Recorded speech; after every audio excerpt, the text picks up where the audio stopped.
Friend जय जगन्नाथ। आज मु नुआ अपडेट रे किछि आसी जाइछि। सार्जन डीजे आसुछि पुणी ओडिशा को दुर्गा पूजा को केन्द्रापड़ा डिस्ट्रिक्ट पट्टामुंडई रे आसुछि पोखरापड़ा क्लब। एई भाई माने बुकिंग करिया को जाइतिले आज जे फाइनल हे जाई सार्जन डीजे आसीयो बोली। सार्जन भाई कोन कहउचंती सुनंतु। आप लोग के लिए खुशखबरी है कि बहुत दिन बाद हम लोग बड़े रोड शो करने वाले हैं। बहुत सारे प्रशासन का जो बात है वो सारा चीज चल रहा है और जैसे होता है आपका वीडियो अगर आज देख रहे हैं आप तो इसका मतलब कंफर्म हो गया है, इसीलिए आप लोग को ये वीडियो देखा जा रहा है। पहले से भैया से पूछते, भैया से थोड़ा सा नाम बता दीजिए अपना। प्रदीप त्रिपाठी। प्रदीप त्रिपाठी। और एड्रेस हमारा कमेटी का नाम है पोखरापड़ा दुर्गा पूजा कमेटी पट्टामुंडई।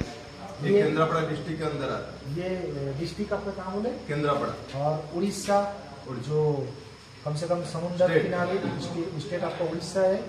और फिर से उड़ीसा मोटो से लगभग कितना दूरी होगा? मोटो से 40 किलोमीटर दूर है। शॉर्ट रास्ता में 40, लेकिन अगर दूरी से मेन रोड होके जाते हैं तो थोड़ा सा दूरी होगा। बाकी मैप में आप लोग देख सकते हैं, आ भी सकते हैं। लोकेशन है पट्टामुंडई। पट्टामुंडई एलएन क्या हाई स्कूल का? MN high school ground. MN high school ground आप सर्च कीजिएगा, आपको दिख जाएगा एड्रेस। और इस साल यूपी तो नहीं जाने सकेंगे, इस बार नया हम लोग का हमेशा कोशिश रहता है एक बार नया जगह जाएं। धन्यवाद। बाकी अपडेट और भी मिलते रहेंगे।